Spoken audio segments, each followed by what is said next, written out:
Ladies and gentlemen, the President of the United States.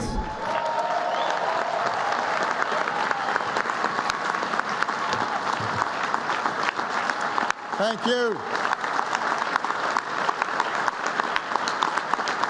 Thank you so much. Thank you very much. Thank you. Thank you so much. Everybody, please have a seat. Have a seat. Before I get started, can we get the new presidential setup out here?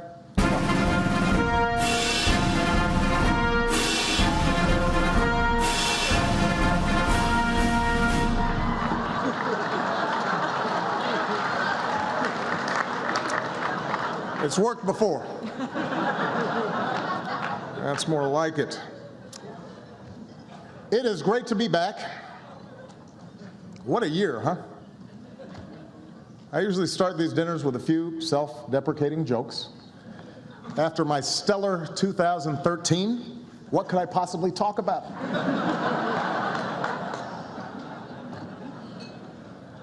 I admit it.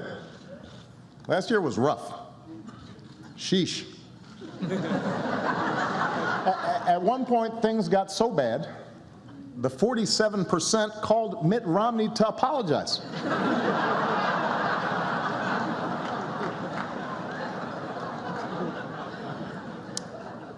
Of course, we rolled out healthcare.gov. That could have gone better.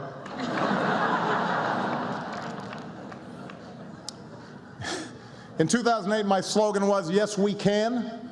In 2013, my slogan was, Control, Alt, Delete.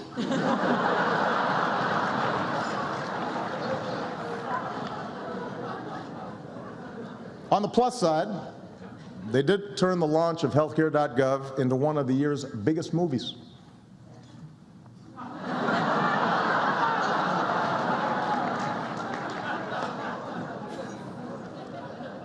But rather than dwell on the past, I would like to pivot to this dinner.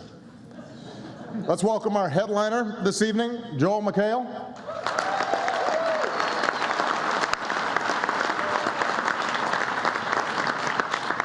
On Community, Joel plays a preening, self-obsessed narcissist. So this dinner must be a real change of pace for you. I want to thank the White House Correspondents Association for hosting us here tonight. I am happy to be here, even though I am a little jet-lagged from my trip to Malaysia. The lengths we have to go to get CNN coverage these days.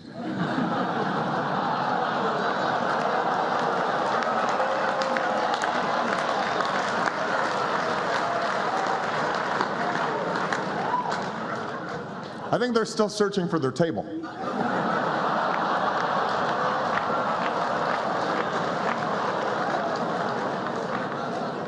MSNBC is here. They're a little overwhelmed. They've never seen an audience this big before.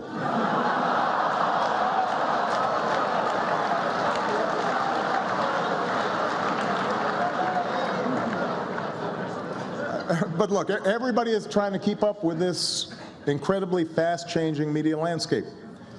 For example, I got a lot of grief on cable news for promoting Obamacare to young people on Between Two Ferns. But that's what young people like to watch. And to be fair, I am not the first person on television between two potted plants.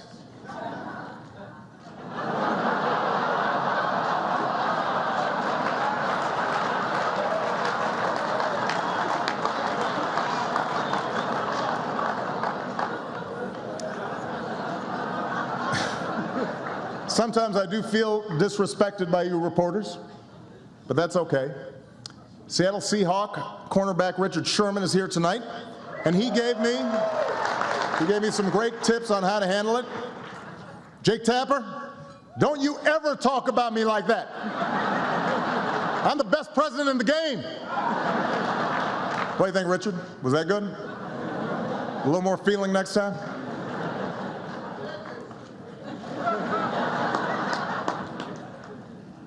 While we're talking sports, just last month, a wonderful story. An American won the Boston Marathon for the first time in 30 years.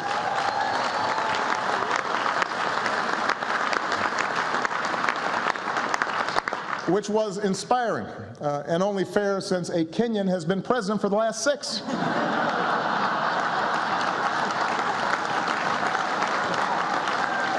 had to even things out.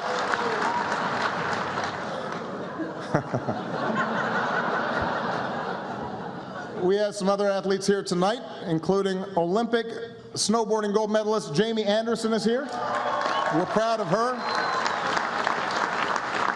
Incredibly talented young lady. Michelle and I watch the Olympics. We cannot believe what these folks do. Death-defying feats.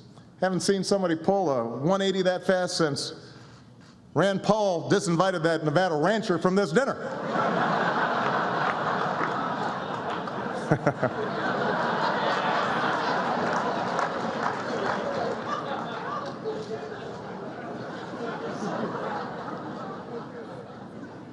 As a general rule, things don't end well if the sentence starts, "Let me tell you something I know about the Negro."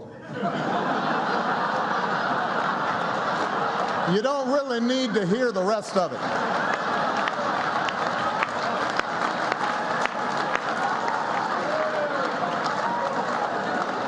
Just a tip for you.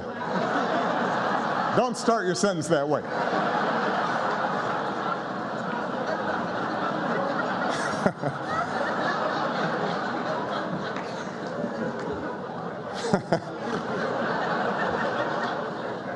Speaking of Rand Paul, Colorado legalized marijuana this year. An interesting social experiment. I do hope it doesn't lead to a whole lot of paranoid people who think that the federal government's out to get them and listening to their phone calls. That would be a problem. And speaking of conservative heroes, the Koch brothers bought a table here tonight, but as usual, they used a shadowy right-wing organization as a front. Hello, Fox News.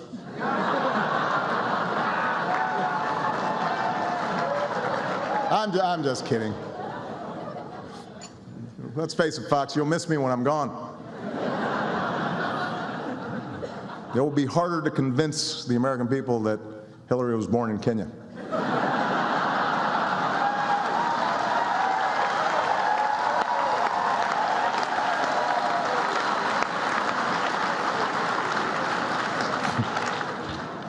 A lot of us really are concerned about the way big money is influencing our politics. I remember when a super PAC was just me buying Marlboro 100s instead of regulars. Of course, now that it's 2014, Washington is obsessed on the midterms. Folks are saying that with my sagging poll numbers, my fellow Democrats don't really want me campaigning with them.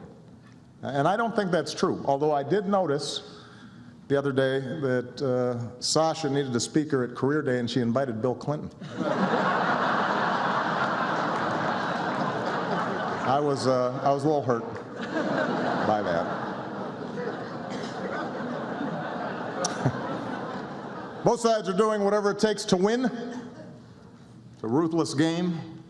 Republicans, this is a true story, Republicans actually brought in a group of consultants to teach their candidates how to speak to women. This is true. And I don't know if it'll work with women, but I understand that America's teenage boys are signing up to run for the Senate in droves.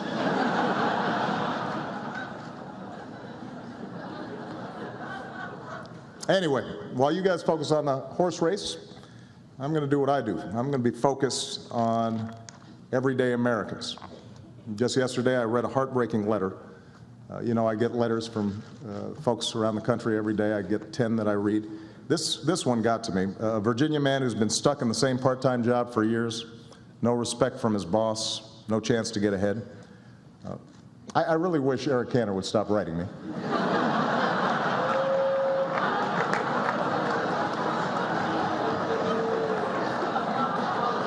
You can just pick up the phone, Eric. And I'm feeling sorry, believe it or not, for the Speaker of the House as well. These days, the House Republicans actually give John Boehner a harder time than they give me, which means orange really is the new black.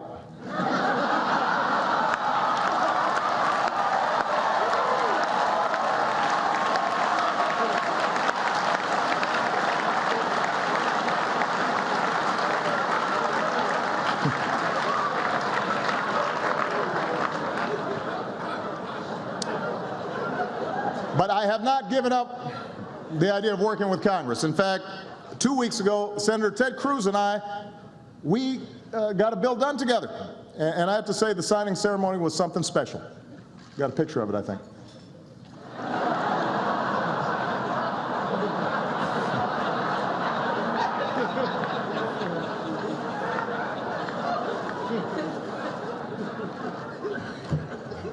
Look, I know. Washington seems more dysfunctional than ever. Gridlock has gotten so bad in this town, you have to wonder, what do we do to piss off Chris Christie so bad?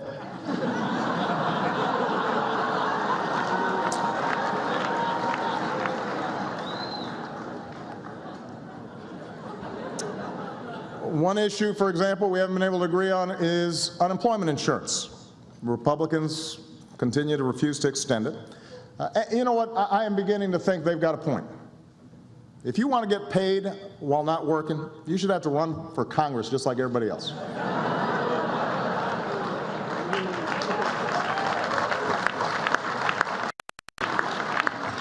Of course, there is one thing that keeps Republicans busy. They have tried more than 50 times to repeal Obamacare. Despite that, 8 million people signed up for health care in the first open enrollment.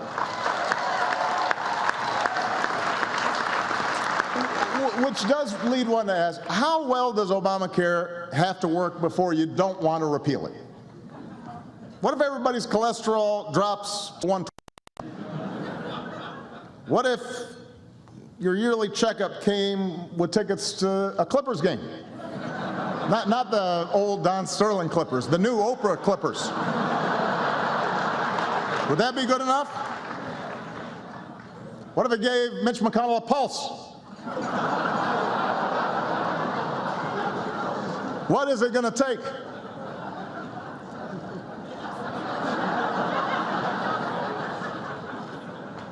Anyway, this year I've promised to use more executive actions to get things done without Congress.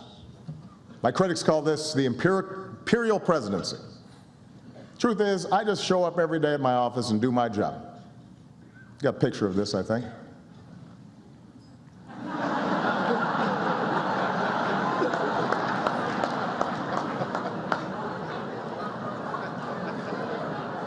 You would think they'd appreciate a more assertive approach, considering that the new conservative darling is none other than Vladimir Putin.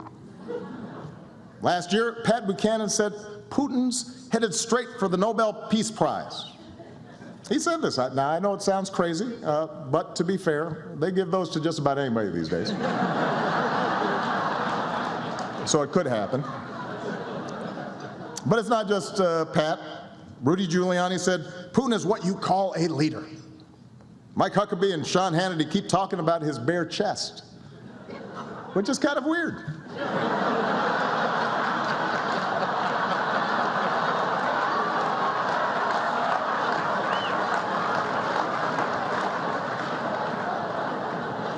Look it up. They talk about it a lot.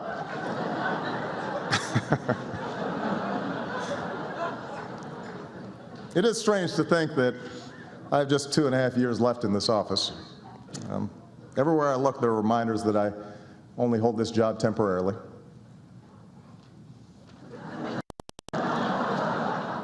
But it's a long time between now and 2016, and anything can happen. You may have heard the other day, Hillary had to dodge a flying shoe at a press conference.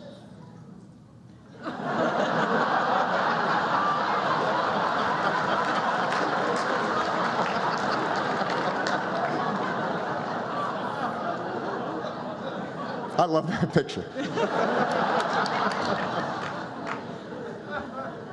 Regardless of what happens, I've run my last campaign, and I'm beginning to think about my legacy. Some of you know Mayor Rahm Emanuel recently announced he's naming a high school after me in Chicago, which is extremely humbling. I was even more flattered to hear Rick Perry, who's here tonight, is doing the same thing in Texas. Take a look.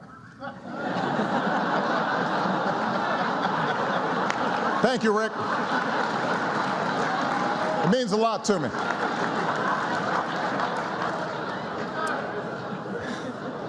And I intend to enjoy all the free time that I will have. George W. Bush took up painting after he left office, which inspired me to take up my own artistic side. I'm sure we've got a shot of this. Maybe not. The joke doesn't work without the slide. Oh well, assume that it was funny.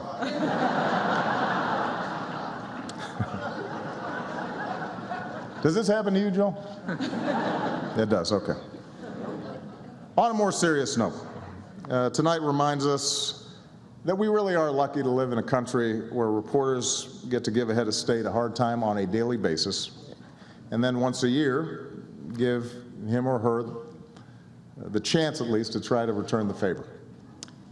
But we also know that not every journalist or photographer or crew member is so fortunate, because even as we celebrate the free press tonight, our thoughts are with those in places around the globe, like Ukraine and Afghanistan and Syria and Egypt, who risk everything, in some cases even give their lives, to report the news. And what tonight also reminds us is that the fight for full and fair access goes beyond the chance to ask a question. As Steve mentioned, decades ago, an African American who wanted to cover his or her president might be barred from journalism school, burdened by Jim Crow, and once in Washington banned from press conferences.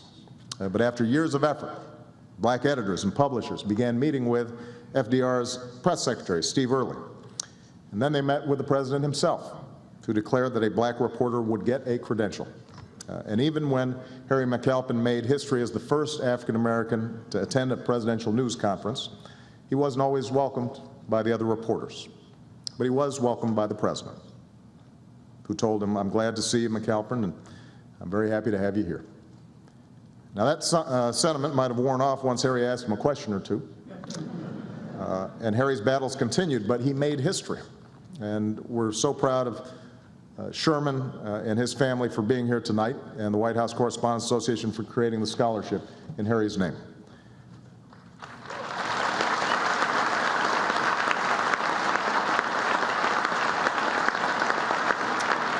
For over 100 years, even as the White House Correspondents Association has told the story of America's progress, you've lived it too, gradually allowing equal access to women, and minorities, and gays, and Americans with disabilities. And yes, radio and television and internet reporters as well. And through it all, you've helped make sure that even as societies change, our fundamental commitment to the interaction between those who govern and those who ask questions doesn't change. And as Jay will attest, it's a legacy you carry on enthusiastically every single day. And because this is the 100th anniversary of the Correspondents Association, I actually recorded an additional brief video thanking all of you for your hard work. Can we run the video? Congratulations. What's going on? I was told this would work. Does anybody know how to fix this? Oh, thank you. You got it? I got this. I see it all the time. There. That should work. Congratulations to the White House Correspondents Association. Here's to 100 more terrific years. Thank you very much, everybody. God bless you. And God bless America, and thank you, Kathleen Sebelius.